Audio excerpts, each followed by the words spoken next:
Please take a seat.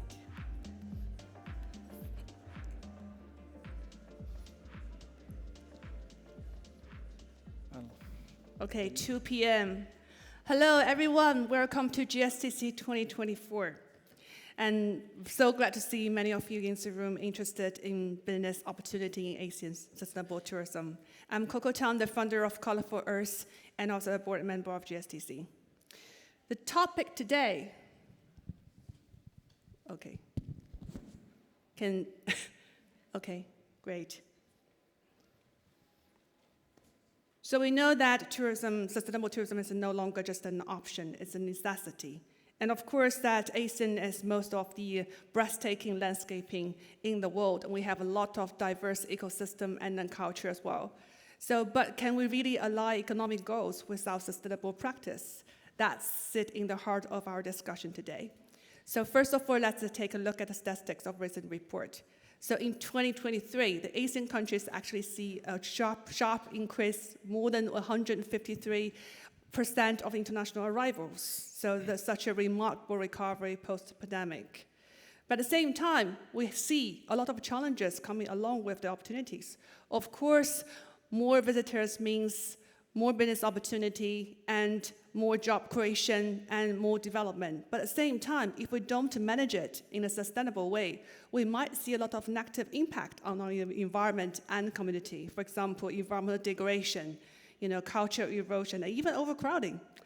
So we know that what really sits in the heart as a driving force to change our tourism industry is a mindset of travelers.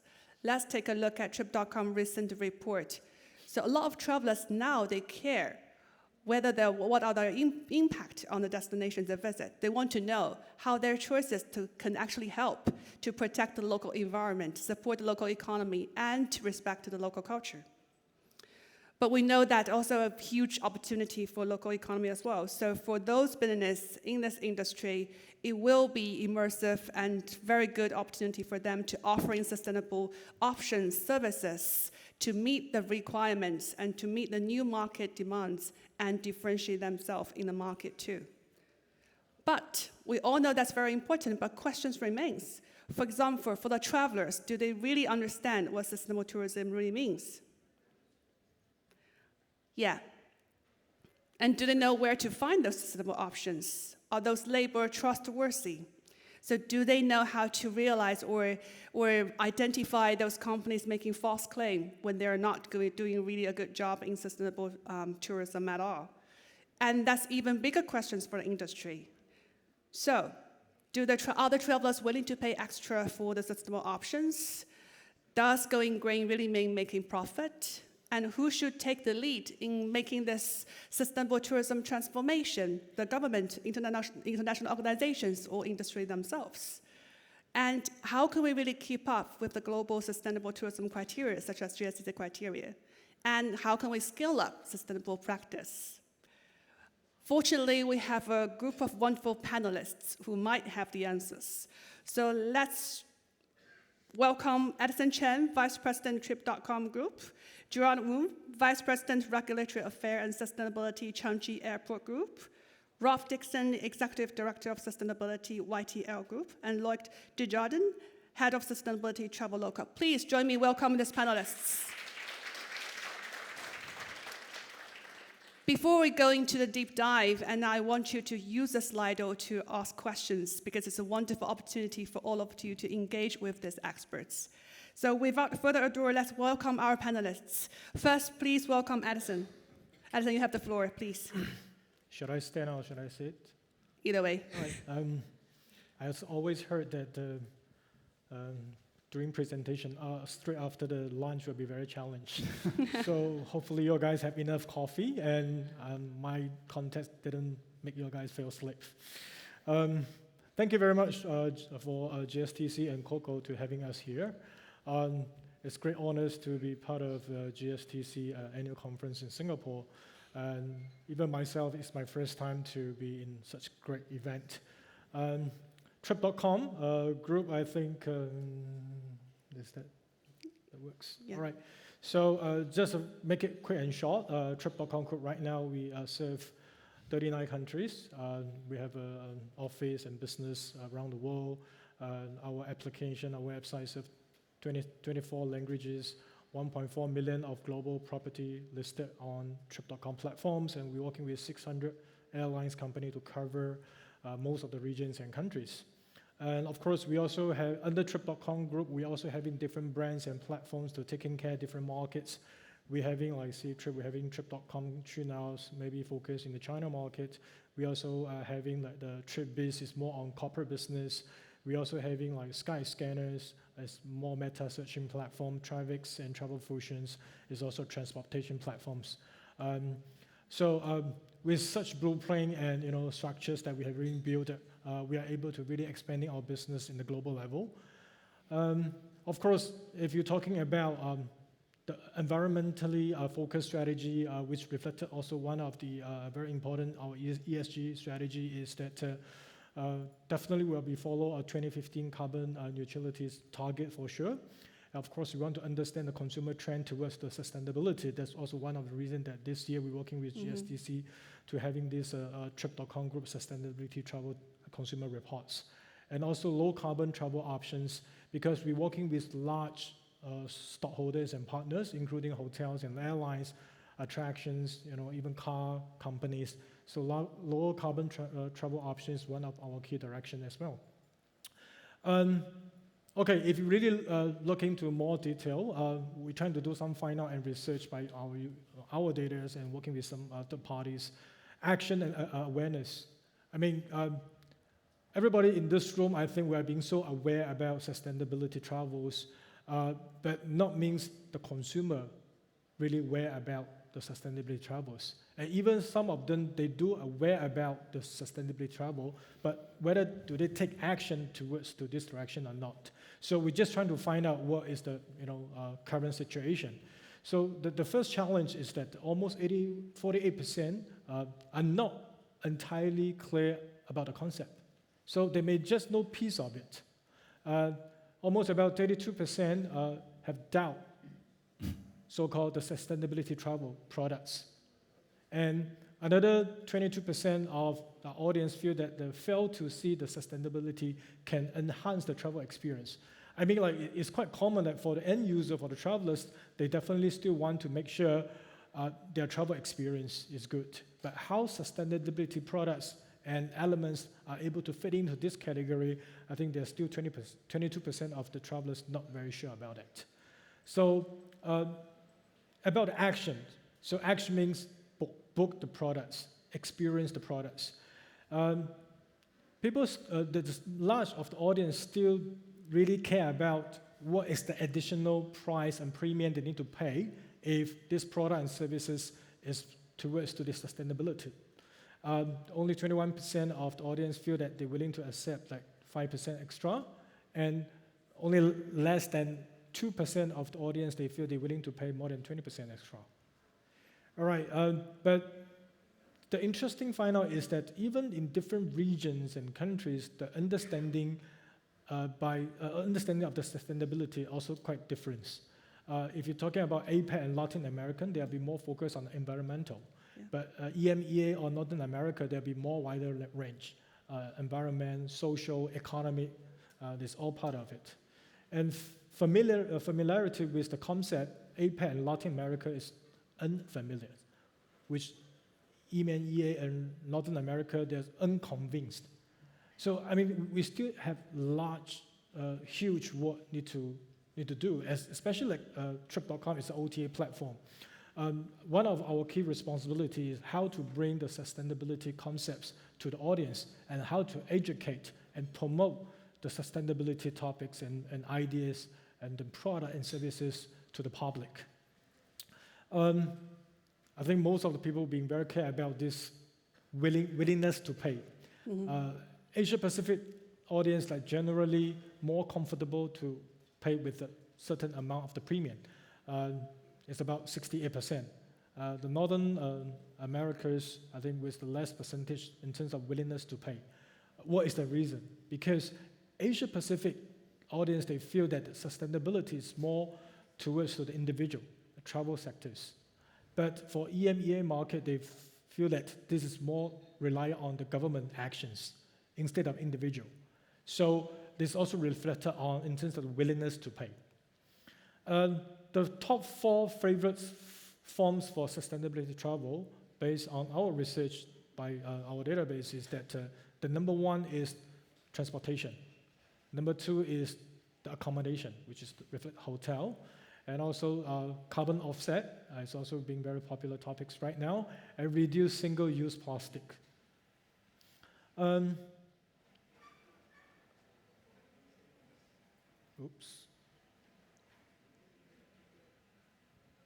Feeling like... Yeah, maybe we can use some of help. All right. But, okay, as an OTA, as a platform, what can we do?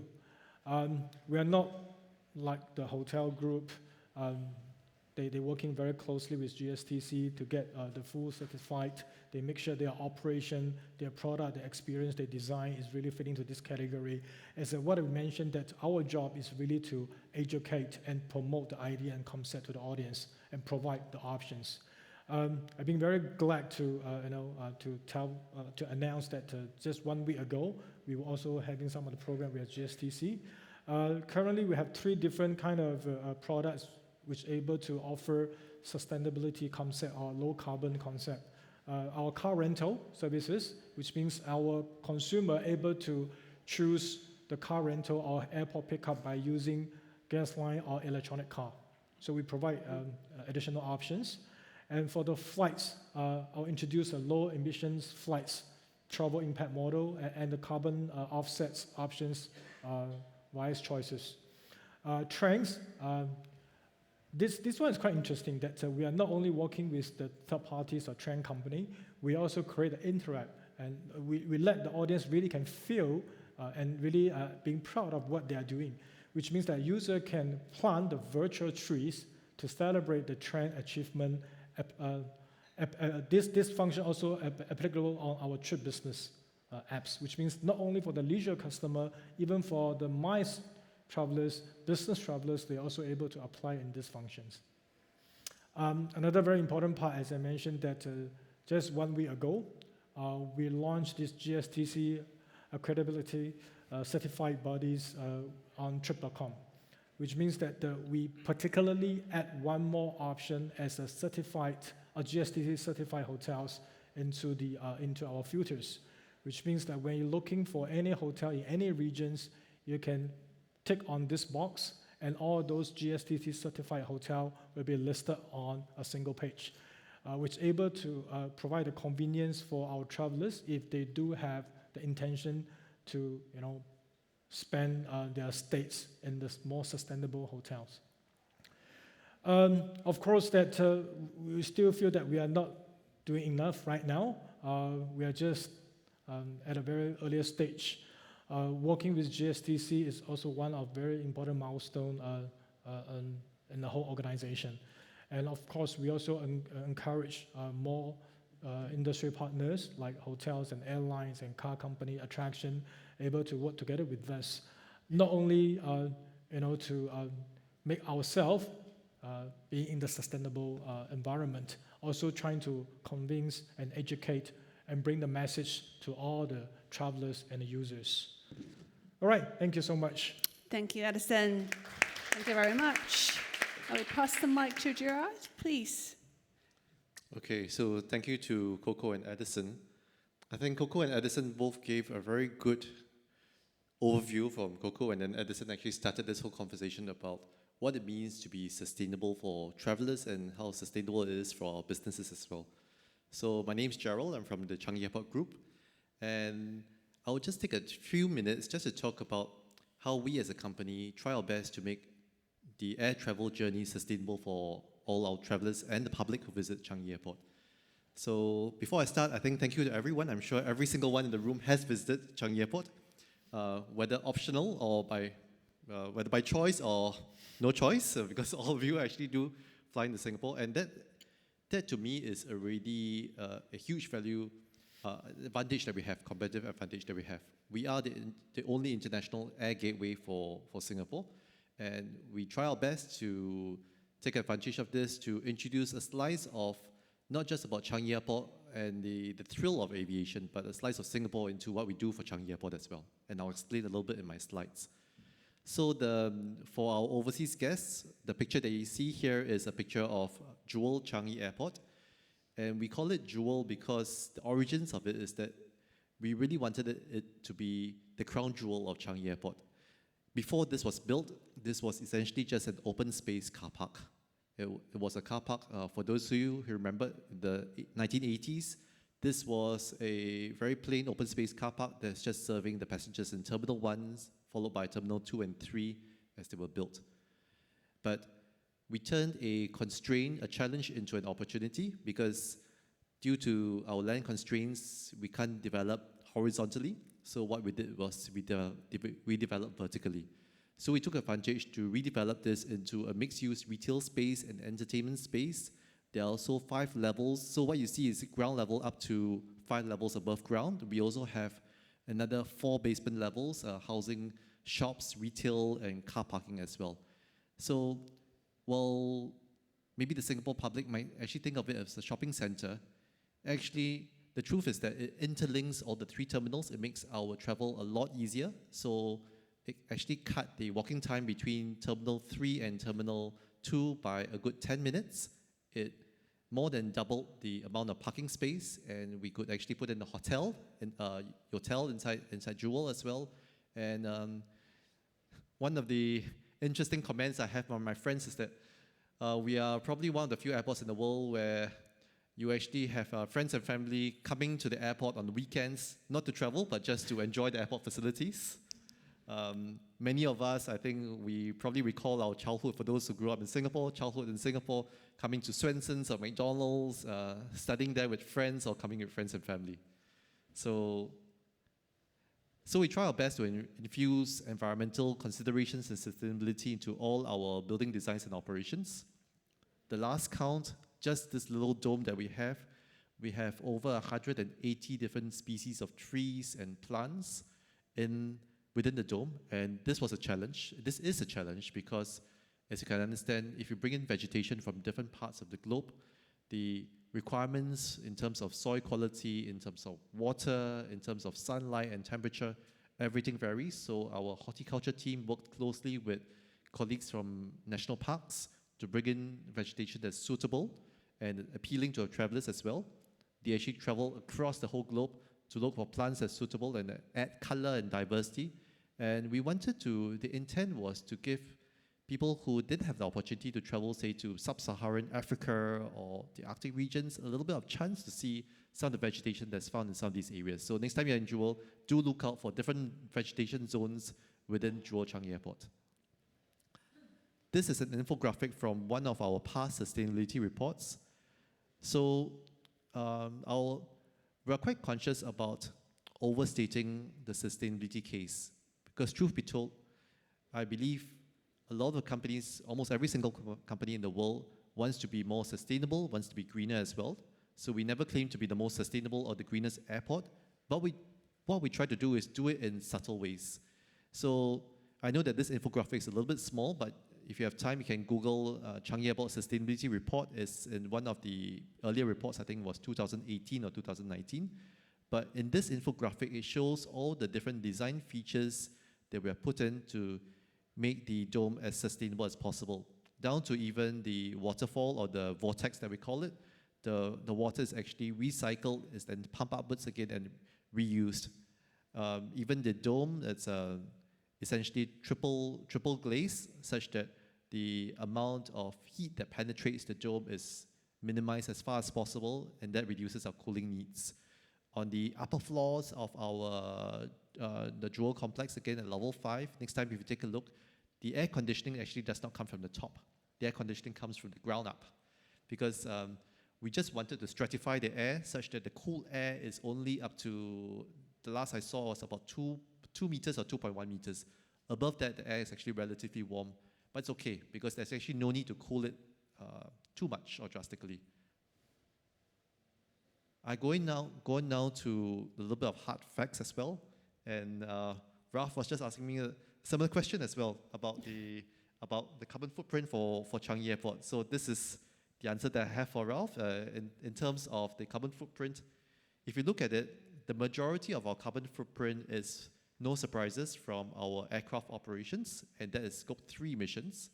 Our direct emissions, our electricity consumption accounts for an overwhelming majority. More than 99% of our direct emissions is from our electricity consumption. So no surprises, that's where most of our sustainability efforts is focused on. And with our partners, we have put in place things like electric vehicles. Although the slide actually talks about electric vehicles, we always have to plan ahead. So one of the things that we do for Changi Airport is that what you see now is a result of literally plans that were put in place at least 20 years ago. So Terminal 4 was already conceptualized, or at least not in terms of the terminal design, but in terms of the building space allocation, was already conceptualized when Changi Airport Terminal 1 was opened in the early 1980s. So now what you see for our airside is that we have about 3,000 vehicles operating on the airside. A good proportion now are still operating on diesel and petrol, not electric. We are progressively changing them to electric vehicles, but this is only going to last us, in our own estimate, until maybe about the 2040s. We are already looking into alternative technologies for our vehicles, such as hydrogen fuel cells and hydrogen, and that is for a very serious consideration, because whatever infrastructure that we put in place has to be done at least 10 or 20 years in advance, and we're hoping that some of these new technologies will be translated into reality when Terminal 5 opens in the mid-2030s. Again, I won't touch on this too much, but sustainable aviation fuel. So this is something that we have pioneered in terms of a trial for Changi Airport back in about 2019, 2020. We have proven to all our airport partners that sustainable aviation fuel can be blended seamlessly into the existing fuel supply without any operational disruptions. And in about 2 years' time, all of us who will be departing from Changi Airport will be departing on flights or aircraft that are fueled partially by sustainable aviation fuel. This is something that personally excites me a lot. So although we have been talking about Terminal 5, if you look at, let me see, I don't think I have a slide pointer, but I think you can see the labels. So if you look at the top part of the slide, this is the part of the airport that all of us are familiar with. The 4 terminals, Terminal 1, 2, 3, and 4, and Jewel is right in the center.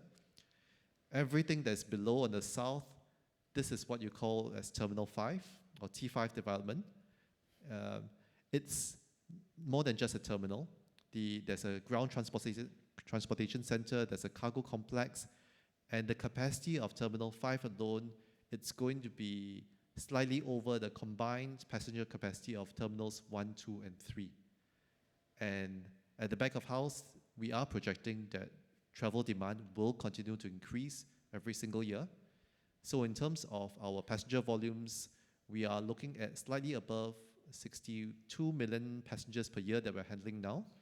Our 4 terminals have a combined capacity of 90 million passengers. We are expecting by mid-2030s, we will exceed the 90 million mark. That's why we have to continue building new facilities. In terms of sustainability, what you do not see in the slides is that there have been extensive environmental impact assessments to make sure that all developments are done in as environmentally friendly a way as possible. We do communicate to our airlines, our stakeholders, and travelers as well, and we do intend to actually continue communicating the sustainability story to our travelers as we continue constructing Terminal 5. And sustainability for the airport includes one additional dimension that I also want to touch on. And it's, again, quite apparent. If you look at the boundary of Changi Airport, you realize that on our east and on the south of the airport, we are actually bounded by the sea. No surprises, sea level rise, rainfall, intensity. There's a prediction that Singapore will have a 1 in 100-year chance of sea level going at least 5 meters above the mean sea level. So what we've done is we have actually raised the entire floor plate of Terminal 5 by an additional 5.5 meters above sea level. So the government's predicting 5 meters, we have raised it to 5.5 meters, and this is to prevent a 1 in 100-year flood occurrence. There's a lot of drainage as well.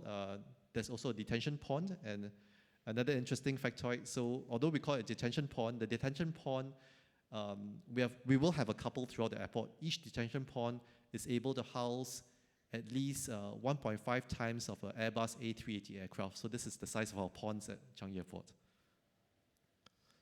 Okay, I'd just like to conclude very quickly. So we have also tried our best to infuse local elements into terminal design. So this is a very typical Peranakan shop house that you see, not just in Singapore, but across the Southeast Asian region. So this is a digital facade. This is found in Terminal 4. And we collaborated with a very well-known composer and producer called Dick Lee.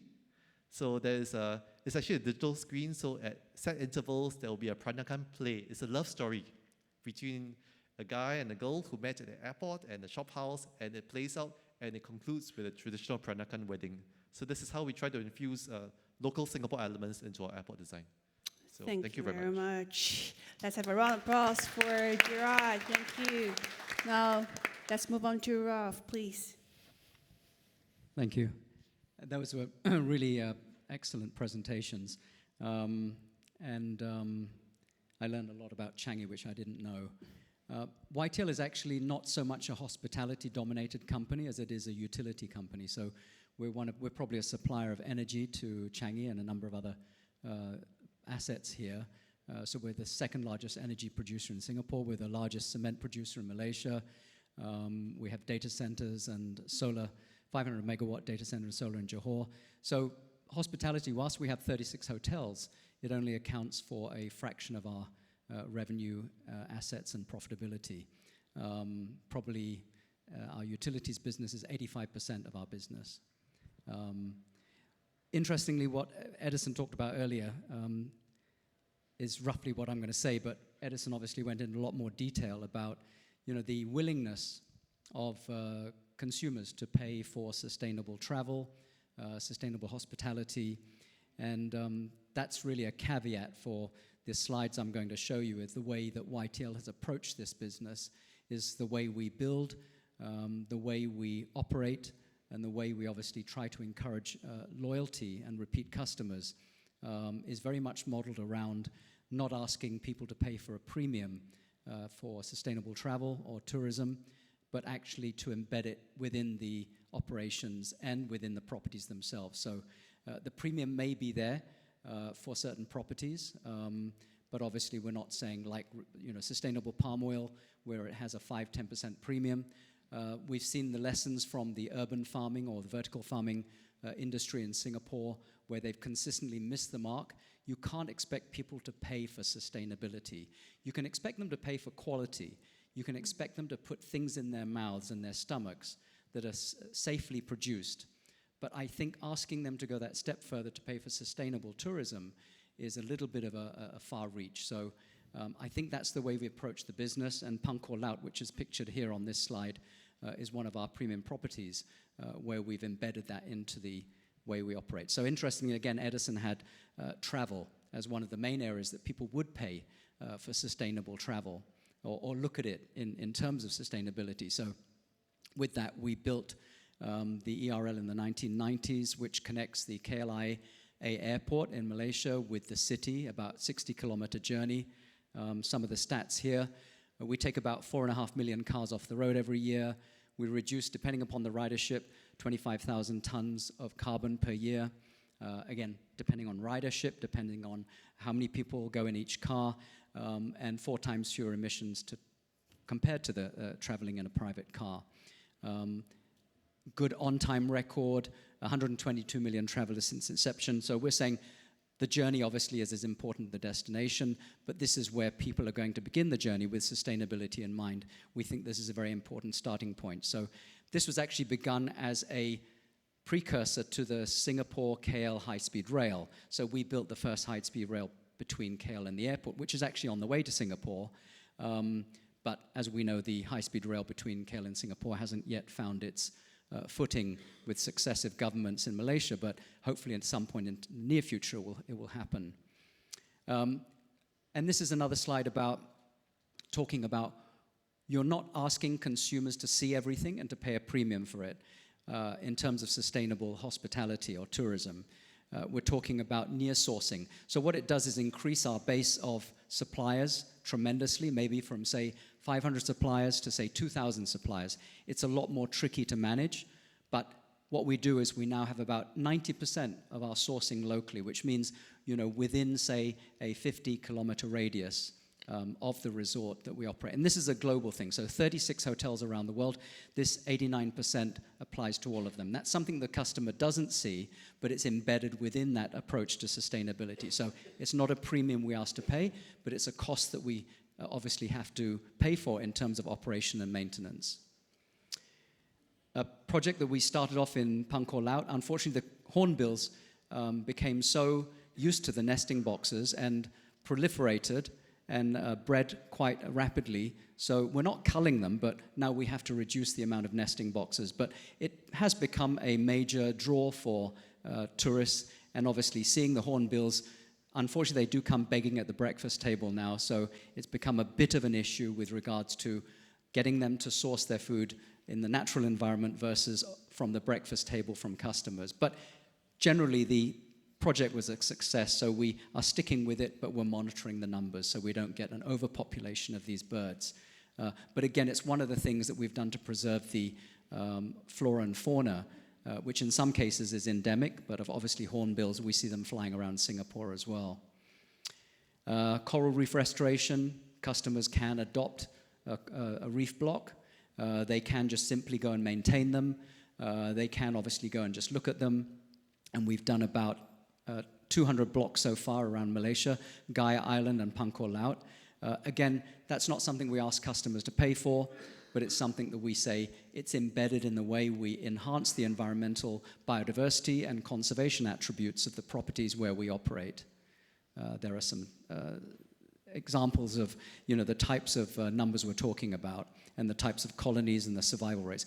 Very high survival rate in Peninsular Malaysia, surprisingly, almost 80%. This is an interesting one.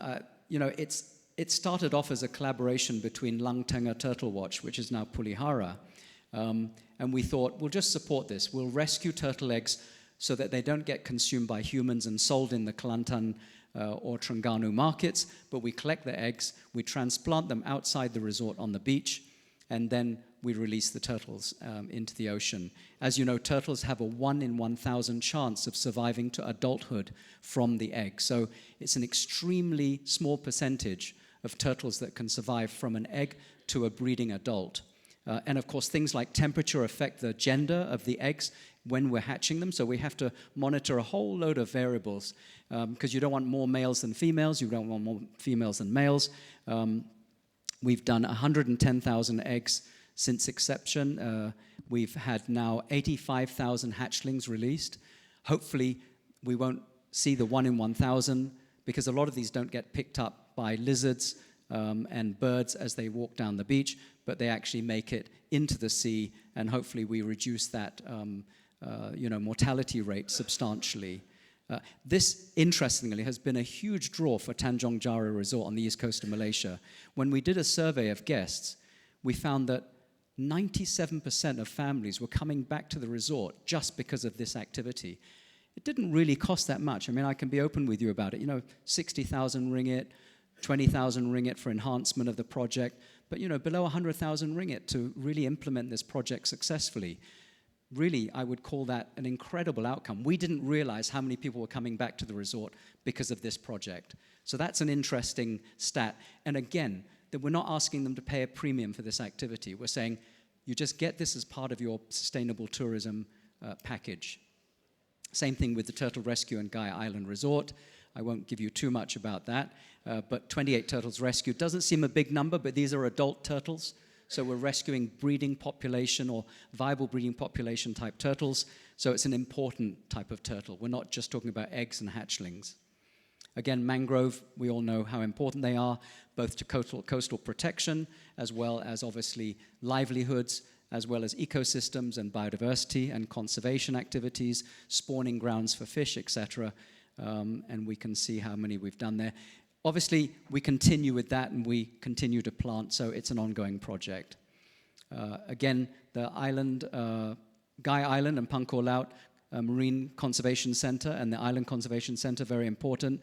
Again, it's something that the guests can learn about. The children really enjoy this, so families, it's become a huge draw for families to experience this.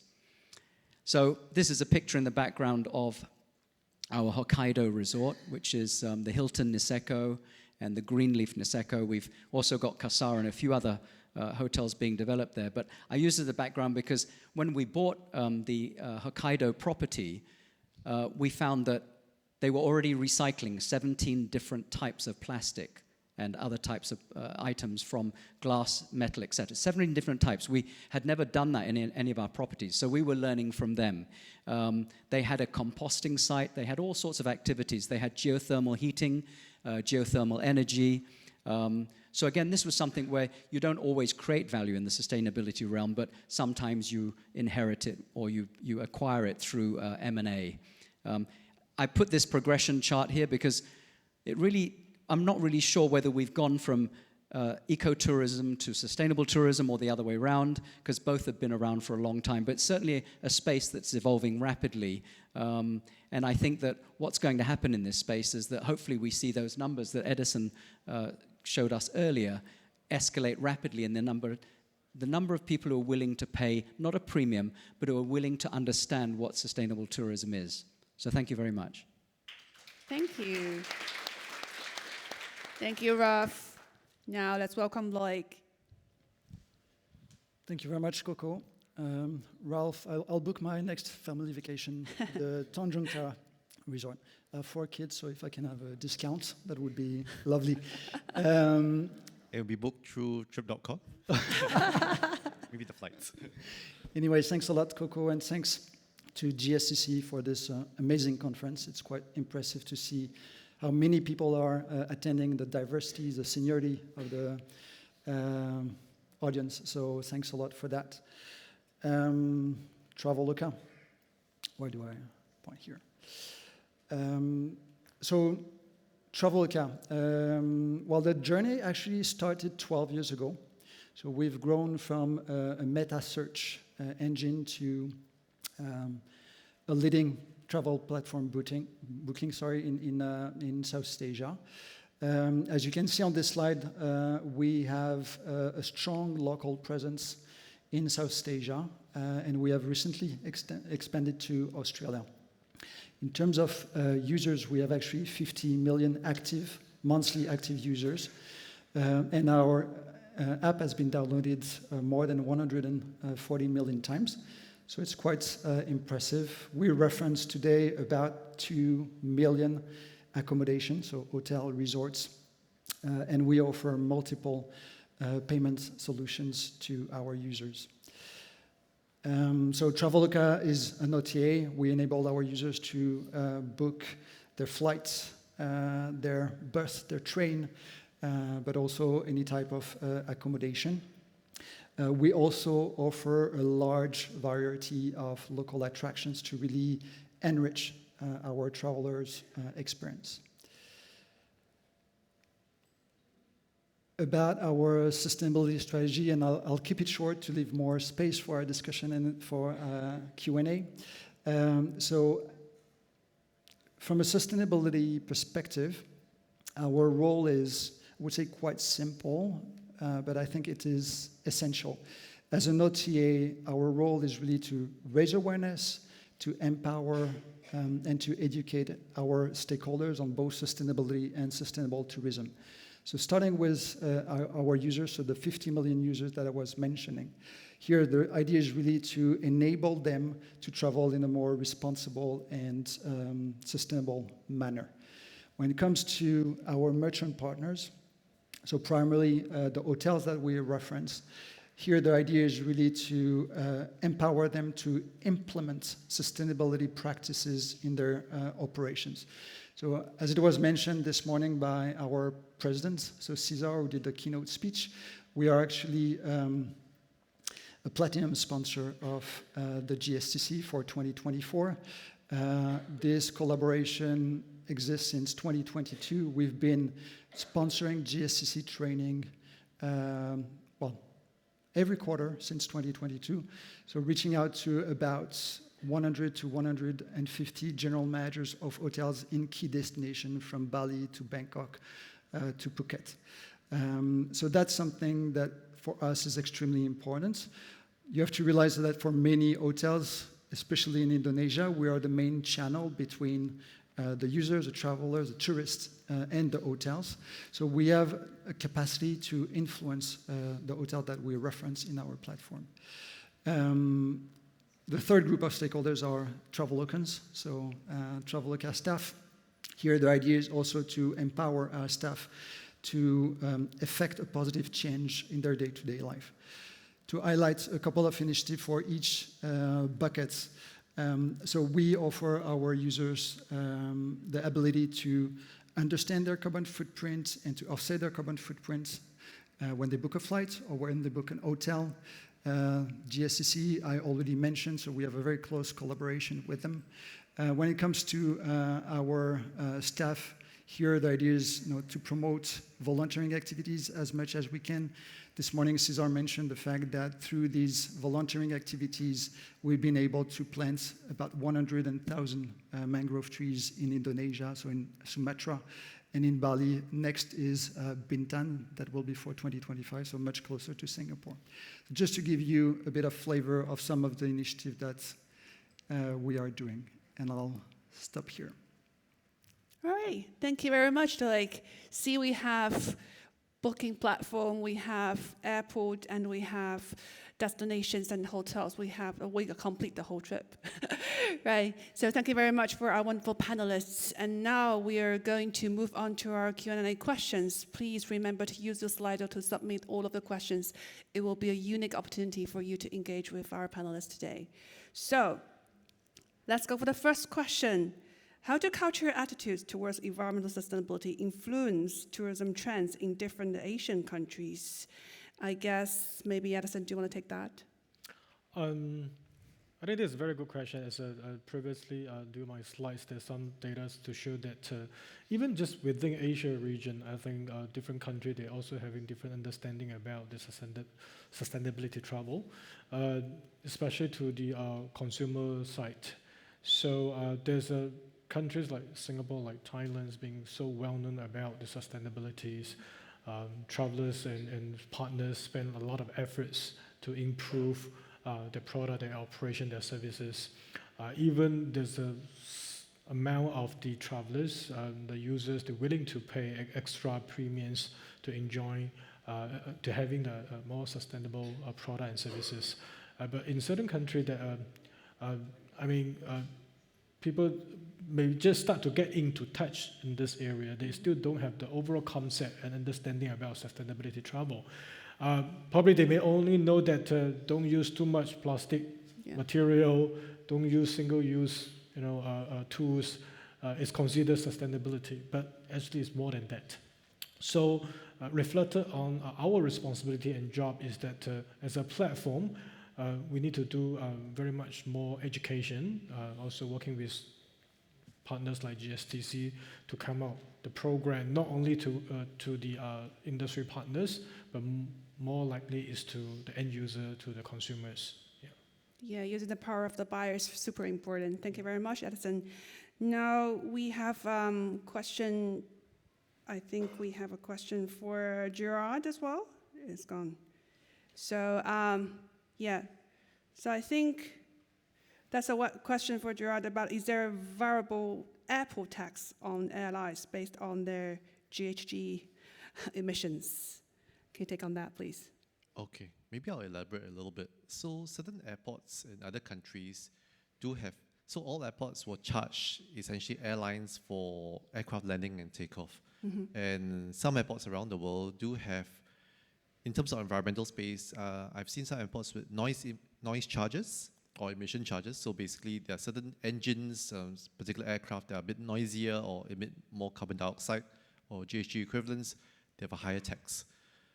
In Singapore, we are a bit more democratic and autocratic at the same time. So what we're doing is 2026, we have mandated that all departing passengers will have to pay a sustainable aviation fuel levy, and that will be, so that levels the playing field for all airlines operating at Changi Airport.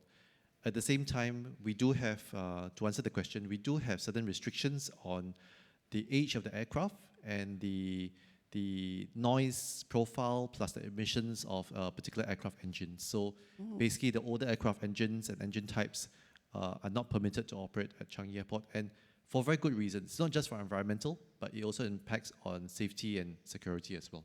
Yeah. So it's a confluence of factors, and it's also efficiency, because the newer aircraft can fly generally faster.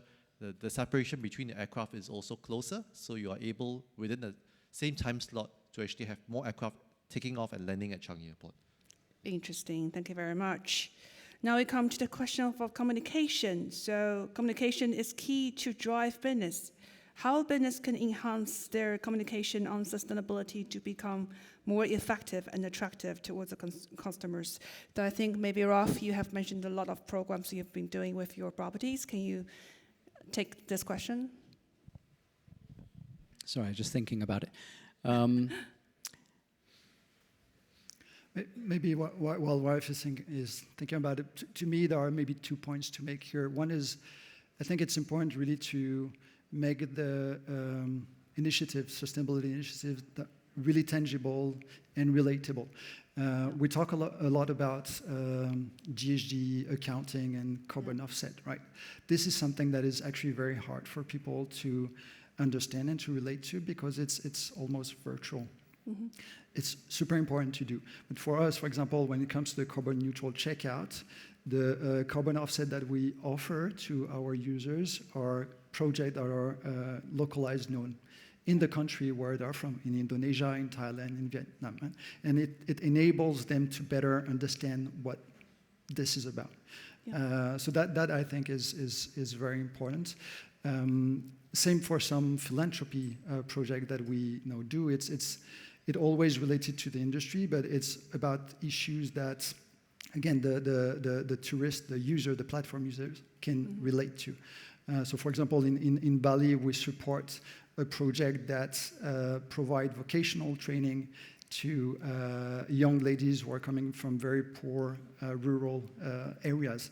And again, that's something that the users really can understand, because it impacts the life of real people. So I think that the tangibility and the relatable aspect is actually very important in the communication. Sure. I think. Ralph, do you want to? Yeah, no, that's an excellent point. I think from all the various channels at our disposal to communicate effectively, probably the best way, I mean, the world has changed a lot, from 20 years ago to now. So much is, in terms of social media, communication of social media. It used to be word of mouth, obviously, through people who are connected. Now everybody's connected. So I think that's probably going to be the key driver. But the stories behind it, clearly making those experiences not only unique, but, special, and those being communicated in the right way, probably works far better than, traditional advertising. I think there's a lot of benefit of certain green certification or environmental or sustainability certification, models. But again, I just think those are going to fade away and become a clip-on to, what essentially is going to be communication through social media, influencers, et cetera. Yeah, I think communication, and in another way, if you have the program and ask the consumers, travelers to actually engage and take actions along with your programs, they'll be super important and best way to communicate as well. And talking about those programs, there's another question, stay with you, Ralph, please. And then how can you go about identifying projects such as the turtle conservation one you mentioned about, and which contribute to both sustainability and sales? So it's not, we don't have a 100% hit rate. Definitely some of the projects, if you're able to calculate an ROI, then, you may get something like the turtle egg rescue program, which has an incredible ROI. And then you get other projects which are extremely heavy, such as the implementation of a waste heat recovery system at Guy Island Resort. So the waste heat from the air conditioners generates your hot water. You can have these done on industrial scale as well in cement plants or steel plants. where you can actually generate power as well through the waste heat. But those clearly, you just don't get as much bang for your buck as you would with something like that. So we do try a lot of different things. Hopefully the hit rate is more than 5 out of 10, but I'd say there's no guaranteed formula. Yeah, sure. And let's take the next question. How can AI contribute your sustainability initiatives? Yes, anybody from the booking platform, I guess? Maybe I can provide some answer here. I mean, there is one project that we are working on is actually to develop like a sustainability chatbot. So for our users to be able to, once they book a flight for a specific destination in an hotel, then they would have access to a chatbot where they would be able to find different type of activities related to sustainability, whether it's, you're in Bali, you want to do a bit of beach cleaning, for example, which is a huge issue there. If you want to participate to mangrove tree planting, you would be able to find that information, through a chatbot. So that's one way to leverage AI in our, let's say, platform. But to be honest, it's still a quite early stage. Do you think there's a lot of potential in AI? I'll be able to answer, maybe in 6 months. Let's see how this pilot is going, and whether we would like to expand this type of chatbot to other destinations. Sure. It's a very hot topic. Yeah. Now let's go to the next question to Trip.com. Yeah, sure. Oh, please. AI as well. So for the airport environment, we are using AI in a slightly different way, machine learning. So we're experimenting now with weather patterns. So you do know that, say, whenever it rains, generally the ambient temperature is lower, or when there's thunderstorm forecast, you probably have lower temperatures as well. So we are using machine learning to actually add on temperature and climate forecast to the way we regulate our air conditioning, or air conditioning within the airport terminals. So imagine if there's a forecast, say, in 3 hours' time, you see a very heavy rain cloud formation. You probably predict that, okay, there's a high probability of rainfall, heavy rainfall. We start to actually tune down our air conditioning, tune down, tune up, depending on how you look at it. So basically raise the temperature of our air conditioning, help us save energy, knowing that it will not compromise on passenger comfort because the ambient temperature is going to be cooler within the next 3 hours. So I guess that's the pros or the benefits of machine learning, of AI. On a personal basis, I personally think that yes, AI is something that all companies do have to embrace and adopt and adapt, and there's all sorts of considerations, including maybe a percentage of workforce that might have to be retrained because it might be taken over by AI. The other consideration I think that many people have pointed out is also that AI, if used indiscriminately, it might actually lead to a lot more data requirements, and as you know, data centers consume huge amounts of electricity. So I think the answer is not just about AI, but about how we can do things more efficiently, even if we adopt things like AI or Gen AI in our day-to-day business models. Use the best out of it, and then be aware there are negative impact coming along with that as well. Yeah, thank you very much. And now we have a question for Trip.com. I think Edison, please, can you answer how does Trip.com educate travelers about the benefits of sustainable tourism, and what tour does it offer to help users make eco-conscious travel decisions? Can you take on that, please? Yeah. Okay. Most likely, this is considered is kind of changing the user behavior, which means that we want all the travelers can consider so-called sustainable travel when they do some planning. There's large communication we need to involve. Not only like providing marketing offers and product offering is quite straightforward. Education is always a long process. Like where we collaborate with GSTC is that now we are providing additional option for the travelers, which when they want to searching for sustainable hotels, it will be much more easier to filter out all the certified hotel. Not only to giving them the option, we also will explain what does that means.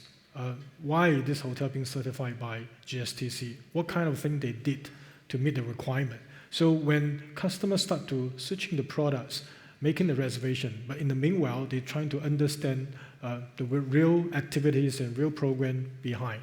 So if we have more consumer to select the sustainable hotel or certified hotel by GSTC, which means that the knowledge and info will be more well distributed to the consumer.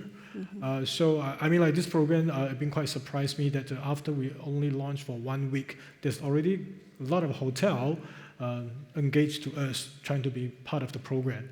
And we also keep tracking on the consumer side as any changes in terms of the searching behavior and the traffic.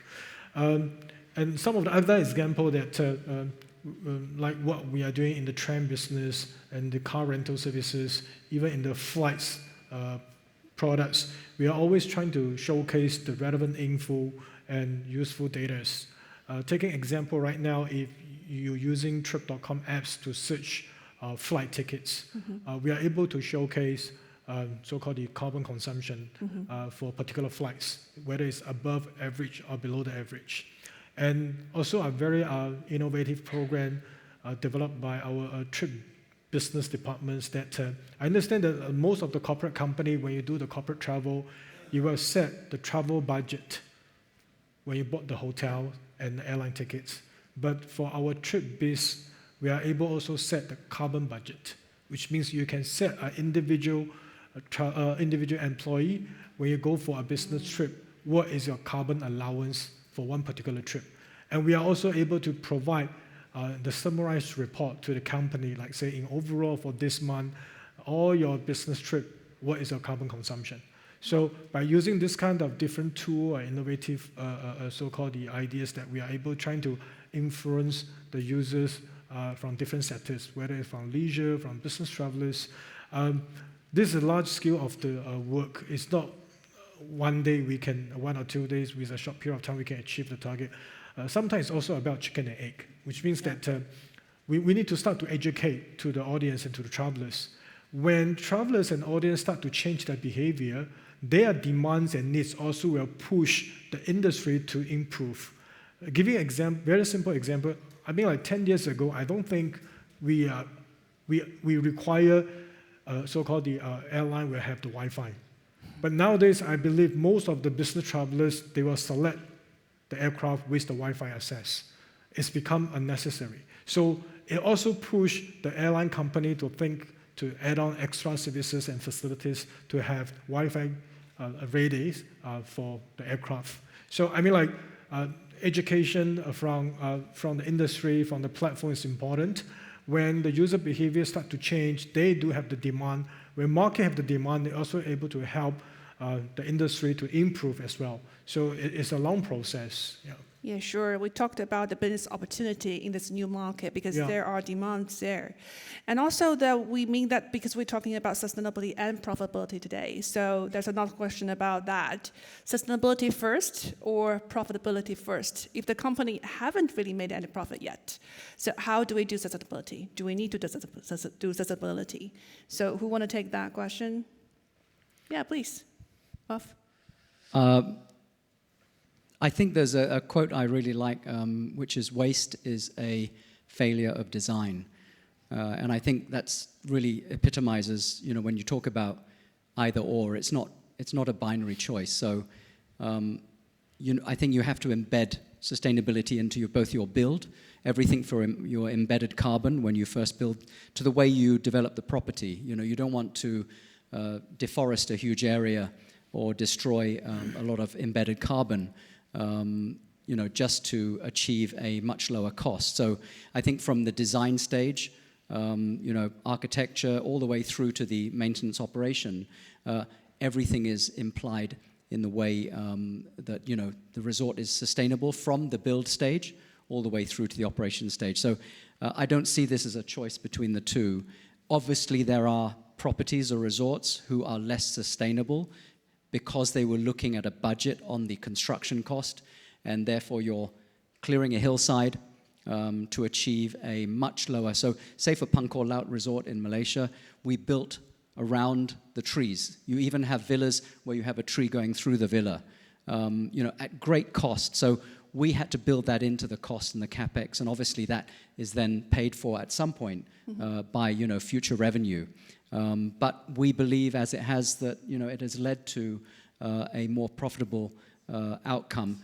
A couple of other resorts. We don't want to just talk about YTL, but Bawah Reserve in Indonesia, an incredible, the way also they've designed around Bawah. I don't think they've chopped down one tree to build that resort. Yes, it's not cheap, but you are paying for that. You are paying for that sustainable journey. You're not paying a premium in terms of a clip-on, but you're paying a premium in terms of the experience. Great, thank you, Ralph. Can I Yeah, sure. add on this one? I mean, there are two questions in that question, right? I mean, in terms of whether a company that is not profitable should, do some sustainability initiative or not. I think Traveloka hired me before it was profitable. I think the main reason is, the top management understood that it increases the intangible value of the company. And from the investment perspective, that's extremely important. So don't wait you to be profitable to start your sustainability journey. Two, it's not, the budget allocated to sustainability initiative, including my salary, is not huge compared to other budgets. So it's just a matter of, from the top management to take a stance and to say, well, we're going to do, we're going to implement a credible sustainability strategy.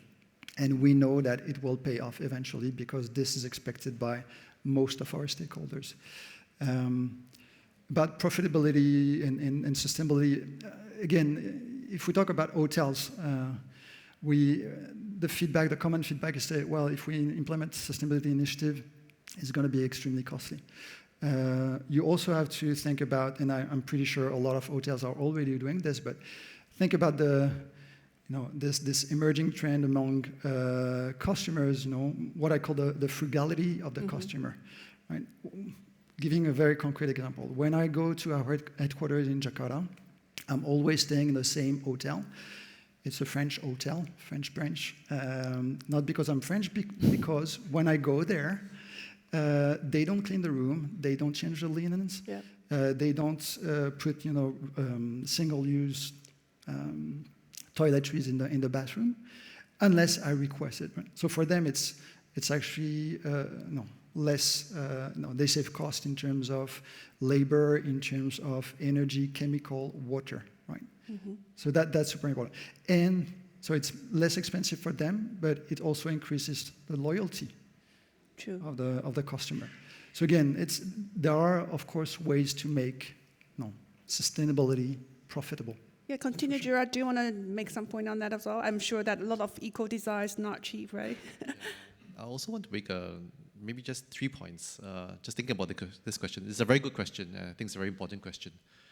My first point I want to make is that I think when you're talking about sustainability, it must always be aligned with your company's business strategy and business objectives. Mm-hmm. I'll use one example. Right now, we are actually experimenting with autonomous guided vehicles, basically manless vehicles that's operating on the air side that's electric powered. Yes, it's sustainable because it's electric instead of diesel or petrol fuel. But more importantly also, we are looking at, in the coming years, there'll be a labor crunch. It's harder and harder to employ workers on the air side. And also, if we're looking at climate resilience, when we talk about protecting our workers, our fellow colleagues and other airport partners, you know that there's going to be more rainfall, more lightning strikes as well. Having an autonomous vehicle, obviously, for very obvious reasons, is going to be much safer on the air side. That's the first point. So it must be aligned with your business objectives. Secondly, I think this whole issue of greenwashing, we shouldn't take it too lightly. I will raise a very controversial example. If I was operating company A, for instance, it might cost me maybe a certain sum of money to go net zero tomorrow by purchasing a huge amount of carbon offsets.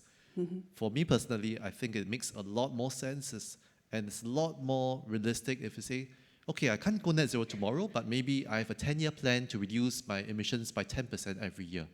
And I'm doing this by really things that I'm doing on-site, working my hardest to reduce emissions. Yeah, it takes me 10 years to get to net zero, but hey, this is real progress that I'm making. True. And the last point I'll make is that internally within the company, so my team and I, we have been actually very militant in going around in meeting rooms.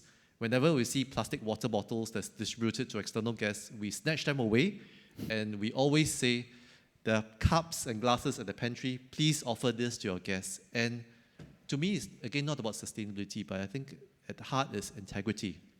I think when we are talking about sustainability, being green as airport, or part of our brand value or vision, we have to walk the talk.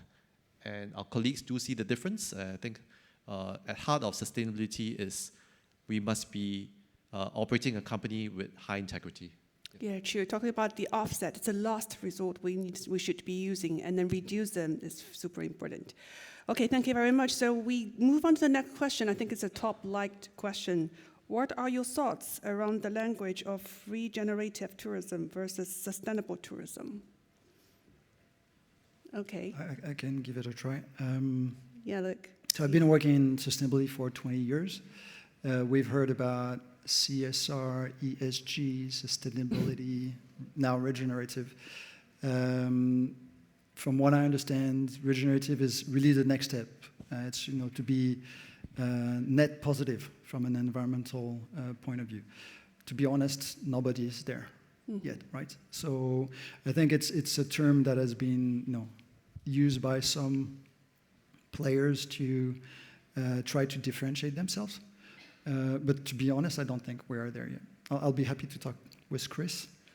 Chris, the panel. I don't know if that person has a specific view on this, but again, to me, we are talking roughly about the same thing. Okay. That's my point. Anyone else? Regenerative. I think it really depends on who are you talking to for these topics. If you really want to, educate the audience, I think forget about those terms because audience don't care. So you just tell them what can you do and what kind of behavior, if you apply, it will help the sustainability tourism. So, so one of the key directions that is we want to be very detailized on those activities which are able to help in terms of the sustainability tourism. So it's also more easier for the travelers and users to understand, okay, my behavior is good, is on the sustainability tourism sectors. But when we're talking to the partners, industry experts, I think it's important that we are able to differentiate where are we right now. I think as Lux mentioned about that, we are far away from, we are still definitely not complete the sustainability tourism sectors yet, so we're still far away from that area. Yeah. Yes, I remember the day one, GSTC were created to just serve one purpose, to unify the global language, how to define sustainable tourism. I think what really matters is not how you call the term. It's about what's the criteria, what's metrics, what are the things behind this. So that must be like certain standards and metrics, how you define regenerative tourism, for example. Is that net positive or something else? So definitely there's a lot of things we can discuss with Chris later on after the panel, but thank you very much for the good question. So the next question, Loic, you sent hotel to get GSTC certification. How do you measure budget effectiveness of the program? Is this make the company profit? So we don't send hotels, we really welcome them. Joke aside, we sponsor about 4 GSTC training every year, or every quarter. So we try to reach out to as many general managers as we can. Does it make us profitable? I don't think so, but I think it really builds trust. And after these training, we often have discussions with the hotels, the general managers who are seeking advice to us about what are, again, the simple measures that they can implement in their operation that are not costly, but that would probably, let's say, increase their branding and hence, their visibility on our app. So again, I think it has an impact in trust, in terms of trust, not necessarily in terms of profit, or let's say, not in the short term. Thank you very much. We're running out of time. We take the last question for everybody to answer. I think is a very good question too. Can the speakers share how they have actually captured more market share through their sustainability efforts? Maybe starting from Edison? Because I also are handling marketing. If from the marketing person perspective, I think there's many ways to get the market share more effectively than using sustainability efforts. So I think the getting market share is not the objective and goal for us to invest in the sustainability efforts. I think it's more on social responsibilities. We also want to make sure that the tourism industry also being well developed and sustainable development. And we also want to make sure that the beautiful nature and wildlife is not only enjoyed by this generation, also next and next generation, they can enjoy the same nature and wildlife and environment. If we don't do sustainability programs and activities, I believe sort of nature and wildlife attractions or whatever, a beautiful environment, our next generation may not have the chances to experience on that. And also, I mean, as a long term, definitely I believe sustainability product and efforts or even experience can benefit to the company, whatever it's like OTA or hotels and airlines and attractions. Because I mean, like once it becomes a user behavior, it's become a common needs for everybody, it can be easily to translate to the profit and costs. But nowadays, I believe that we must invest first rather than just calculate on the return. So I've been quite agree on this morning, the concept they bring by the Escort. Instead of we just calculate on ROI, we also need to develop so-called the measurement in terms of the ROS, so return on the sustainability. If you're talking about the benefits to invest in the sustainability, rather than just return in dollar and cash, I think consumer loyalty, brand image is also considered one of the benefits from investment in the sustainability. Yeah, thank you. Thank you. Travel sector, I think you're very familiar with this notion of flight shaming. So it's very real. Certain European airports are actually, due to flight shaming, they have actually seen an actual decrease in regional flights. So we do know that flight shaming is a phenomenon that has spread actually to Asia Pacific as well. So it's not just about external pressures, and flight shaming is one of them. I think intrinsically, if we want Changi Airport to continue as being one of the most competitive air hubs in the world, sustainability is something that's part and parcel of our business strategy. Sure. Thank you, Gerard. Rolf? I think there's obviously, when you talk about market share, you're assuming that you're taking percentages. And I think in this case, there's different pies. You've got your mass market traveler, who enjoys the social media, Instagramming, TikToking. That's a very specific market. You've got your luxury travelers on the other end of the spectrum who are willing to pay $2,000-$3,000 a night for a hotel. I think we're just talking about, trying to capture a percentage in each pie. But they are very different and very specific type of customers. I think for the time being, it's probably going to be more towards the luxury end that we see market share being gained through this sustainability efforts rather than the mass market end. But I don't mean to be discerning or discriminatory, but I think that's the reality of it. Thank you. Thank you, Rolf. Loic? Yeah, maybe to follow up on what Joel said about flight shaming, there's another trend about travelers who don't, or let's say, are very disappointed when they arrive in specific destination. There is a gap between, what they fantasize and the reality due to,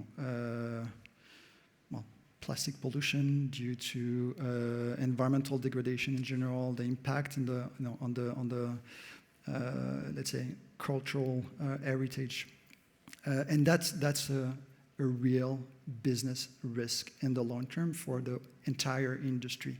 True. It's not just for the OTA or the hotel or the aviation. Again, it's for all of us. And I guess that's the biggest challenge that we are facing. How can we work together to make sure that these destinations that used to be, pristine, to use the word that Cesar used this morning, become where they used to be. Again, that's a massive challenge that the entire industry is facing. Thank you very much. I think it's just both risks and opportunities together in sustainable tourism, and every panelist has already shared their insights about how they do it. And let's just join me welcoming, thank you very much for the wonderful panelists. Thank you very much for listening to us. And now it's come to the end of the panel discussion, but we will have another refreshment outside, and then please come back at 4 p.m. Thank you very much again. Thank you.